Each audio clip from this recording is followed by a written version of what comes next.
Hi everybody, welcome back to the Movie Reviewers 100. My name is Scott, also known as CineRam here on YouTube, and of course Facebook now. If you're an American like me, you're probably celebrating Thanksgiving today, so hope you have a happy one and a nice weekend of not too stressful shopping. Our theme this week that I'm wrapping up is Sissy Spacek, an actress who's been around for quite a long time. Of course, our theme this week is brought to us by special request. This and the next two are all related to the makers of the original Carrie from the 70s, not the new one, of course. The lead character was played by Sissy Spacek in that, and we've had at least one review of that so far. EJ, I'm actually making this a little bit early because I'm going to be going out of town for Thanksgiving, so I'm not sure exactly what everyone else is doing, but Al talked about JFK in his video, which is a film she played a supporting part in. I re-screened JFK pretty recently, and I didn't want to, after I fought everyone for the Dead Zone last week, I didn't want to steal Al's thunder by just doing another review of the same movie. So I wanted to talk a little bit about that movie, but later on. The one I'd like to focus on is The Straight Story, which is a movie that I rewatched last year for a series I did on David Lynch. This movie came out in 1999. It's based on a true story about a guy named Alvin Straight, a retiree and war veteran, who's played by Richard Farnsworth in the movie.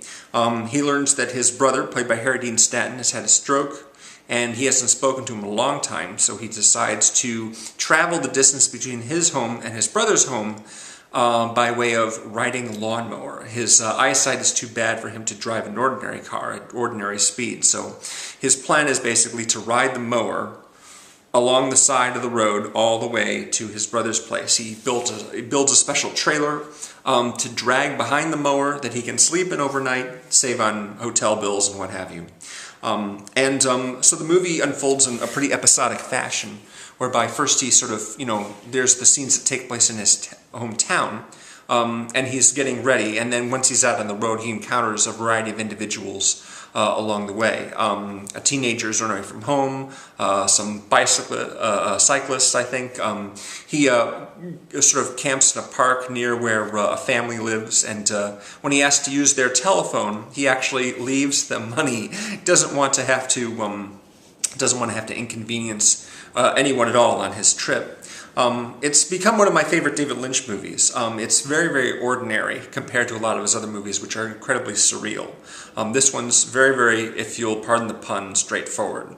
Sissy Spacek plays Richard Farnsworth's daughter, who stays at home while he goes out on the road. She has some sort of mental disability. She had a couple of kids, but they were taken away from her after an accident. She was deemed an unfit mother because she's not exactly deficient. She's just a little bit slow. She's not as quick on the uptake as a lot of other people, noticeably so. And so this creates some discomfort, I guess, in a lot of the people, the child services people. So she hasn't had custody of her children for some time. It's a good performance from her, unusual for her to play a character like that. And the movie itself is very, very good overall. Like I said, it's one of the more ordinary movies David Lynch has made. Like I said, wanted to talk about JFK, which is Oliver Stone's film. He made two movies that were released in 1991, actually. The earlier picture was The Doors with Val Kilmer, about Jim Morrison and his band and his girlfriend, his longtime girlfriend. But later that year, he released JFK in December. And what's really astonishing about this movie is just the sheer amount of work that had to go into it. I think he shot it during the summer and it was ready by Christmas time, but it's 3 hours long. And it is such a massive, massive project of all kinds of different locations. And just the editing job on this movie is enormous because some of it is just so incredibly just fast-paced. The story, of course, involves Jim Garrison, the District Attorney of New Orleans, who's played by Kevin Costner, who decides that he is going to prosecute a local businessman, played by Tommy Lee Jones, because he believes that this man is a covert CIA agent, or was, around the time that Kennedy was assassinated. By a strange coincidence, the 50th anniversary of John Kennedy, was just this last Friday, the day we started our our theme on Sissy Spacek, which of course was when Al posted his own review on JFK. Now, Sissy Spacek in this movie plays Jim Garrison's wife, and Al liked her in this movie and liked their relationship, but I don't agree with that exactly. I don't really think that the family elements of this movie really feel horned in a lot. None of the other characters really seem to have much of a family life. If they do, we don't see it at all. And so as you have these fast-paced scenes where all this information is being laid out, mostly for the audience, it seems, but there's a lot of people working in Jim Garrison's office who are bouncing theories back and giving information and what have you.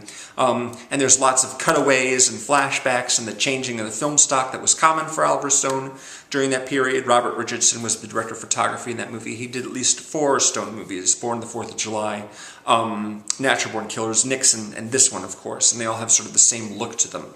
But this is an incredibly complicated movie, and one that probably a lot of people don't like because so much of it is heavily fictionalized.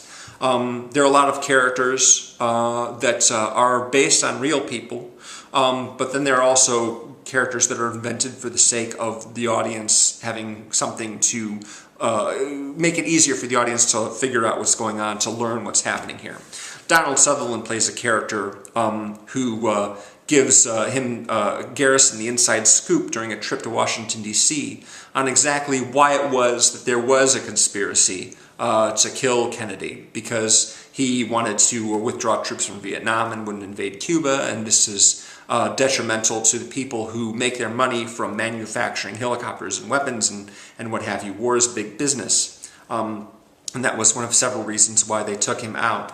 Then there's, of course, the fact that Jim Garrison, the real Jim Garrison, during the trial of Clay Shaw, the businessman, played by Tommy Lee Jones, who was nominated for supporting actor, he had a very, very weak case, which he, admits, when his character admits in the movie. He didn't even give the closing argument during the trial, whereas in the film, Kevin Costner has this big, all these big long monologues in which he's laying out everything that happened and how he interpreted the events of that day, and he interviews people on the stand, of course. But the defense attorneys really don't get a whole lot of a chance to present their arguments. It's all pretty much Kevin Costner's show and Jim Garrison's show, and by extension Oliver Stone's show in the film.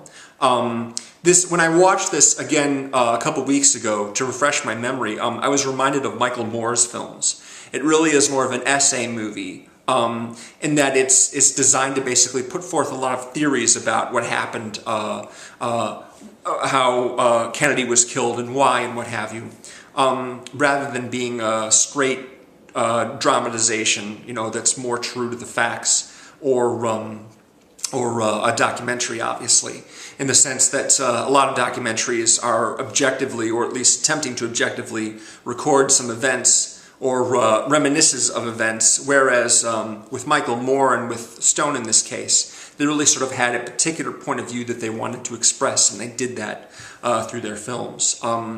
So some of what you see in JFK is questionable, but the skill in which it was done is quite impressive, considering they had location shoots in New Orleans and Dallas, in the square, the actual town square was Kennedy killed, and Washington, D.C., and who knows where else, in the actual places where a lot of these stuff took place. JFK, of course, has a huge, incredibly impressive supporting cast, full of terrific actors, some of whom only get a few lines, like Vincent D'Onofrio is in it for just a short period of time. People like Kevin Bacon are in it for a short period of time. Gary Oldman plays Lee Harvey Oswald, but he's mostly seen in obviously mostly seen in flashbacks, because most movie takes place after he was shot, after being arrested for Kennedy's murder. So yeah, impressive movie. Is it reliable? Well, if you agree that I do that the so-called magic bullet theory is total bogus, then it's certainly something worth thinking about. But how much of it can actually be trusted as fact is something that I'll never really know for sure, unless I read all the books on JFK written by other conspiracy-minded folks. But yeah, as a film, as a cinematic experience, it's very, very impressive. One thing I wanted to mention is that the DVD is the extended director's cut that didn't play in the theaters. Apparently, the theatrical version of this movie is not available on DVD anywhere. It was originally released on cassette and full-size Laserdisc, which runs about 3 hours and 10 minutes, and the version on DVD is 3 hours and 25 minutes, so about 15 minutes worth of extra scenes. And most of these are just longer versions of the same scenes with more information just thrown at you, you know, and it gets a little dizzying trying to figure out who all these people are. But there's an extended sequence in the second half of the movie where Jim Garrison, in an attempt to drum up public support for his case, goes on a talk show and tries to explain what it is that he's doing. And then later on his way home in the bathroom, in the airport bathroom, he's nearly set up to be arrested for public indecency. And there's a huge amount of cops just waiting for him outside to come out so they can bust him, but they miss their chance because he gets out of there too quickly. And there's also a scene right after that when she arrives home and a lot of his staff is there and they watch Bobby Kennedy campaigning on television, and Jim Garrison's like, you know, if he becomes president, he's going to pull the troops out, he's going to end the Vietnam War, they can't let him do it, so he's going to get killed too. And like, I don't think so, Jim. And then, of course, he does get killed. And it's only at that point that his wife, Sissy Spacek's character, actually is sort of comes around to his point of view. Because up until this point, she's been like, you know, how can you, say this about this businessman, this respected businessman? How can you say this about the whole government, including Lyndon Johnson, our new president? And how can you spend so much time on a case like this when you could be spending time at home with your family and with me, blah, blah, blah, blah. She's just a big nag for most of the movie. And then finally she comes around after Bobby Kennedy gets killed. So yeah, I'm not a big fan of her or her scenes in this movie. You know, she's just sort of this, they stick out like a sore thumb. They don't belong with the rest of the picture as far as I'm concerned. It just doesn't seem to fit, and it's kind of a drag, whereas the rest of this movie is really fast-paced, and there's a whole bunch of information, it's just all really flashy style and exciting. I think this movie won Oscars for both editing and cinematography, and it's quite a dazzling movie to look at. But yeah, Sissy Spacek's contribution, fortunately, not really her fault. Not the greatest part of the movie, but everything else about it is pretty involving and exciting. So yeah, that's my take on JFK and the straight story, obviously. So I hope, again, you're having a good holiday. If you are watching this video on YouTube, please visit our new Facebook page for giving us comments, feedback, what have you. Please watch the other guys on the channel. Our next theme, of course, is from a 1976 Carrie veteran, and that is Carrie's mother, Piper Laurie. That will be our next theme. See you then. Take it easy.